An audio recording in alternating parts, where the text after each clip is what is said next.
Hello everyone! Tuwing mahal na araw ay tradisyon na nating mga Pilipino ang pagbibisita iglesia para manalangin. Sakto dahil Huwebes Santo ngayon, tara at samahan niyo kami. Mga 2:00 ng hapon pala kami umalis ng bahay para hindi kami abutin ng gabi sa daan at para maiwasan na rin ang masyadong madaming tao. Dito pala kami umaan sa Duterte Highway, maganda ang view dito at kitang-kita din ang Mayon. Unang pinuntahan pala namin ay dito sa Malabog Church. First time kong makapasok dito sa Our Lady of Assumption Church. Tahimik at konti lang ang tao at sinimulan na nga namin ang Visita Iglesia prayer na nakasave sa aking cellphone. Sumunod naming pinuntahan ay ang Daraga Church. Mga 5 minutes lang ito mula sa aming bahay. Dinadayo talaga ito kaya ang daming tao ngayon. Medyo maulan kaya mabuti na lang at may dadala akong payong para hindi kami mabasahan ni Keisha. Dito pala namin pinabinyagan si Keisha at nakwento ko nga sa kanya bago magdasal. Next namin pinuntahan ay ang Albay Church. Dito lang ito sa sentro ng Albay. Dito pala kami ikinasal ni asawa noong 2018.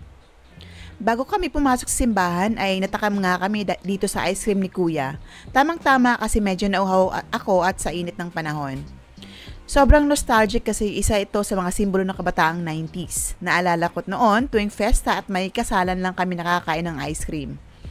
Pinatry ko si Keisha pakainin pero ayaw niya. Medyo pihikan kasi si Keisha sa pagkain. Gustong-gusto niya yung ice cream na watermelon ng icy. Baka naman.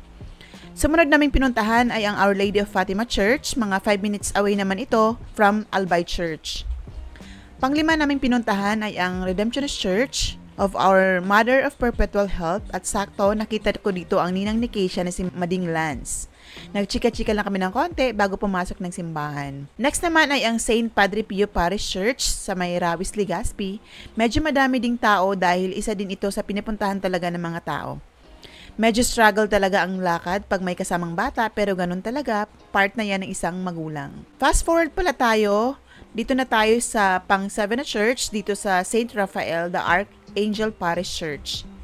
Sa likod lang pala nito ay ang elementary at high school ang alumni ni asawa. Nagkwento lang siya ng mga masasayang alaala nung kabataan niya. Thanks God at natapos namin ang pagbibisita iglesia at naisipan na lang namin pumunta dito sa Puro Beach para magpahangin bago umuwi.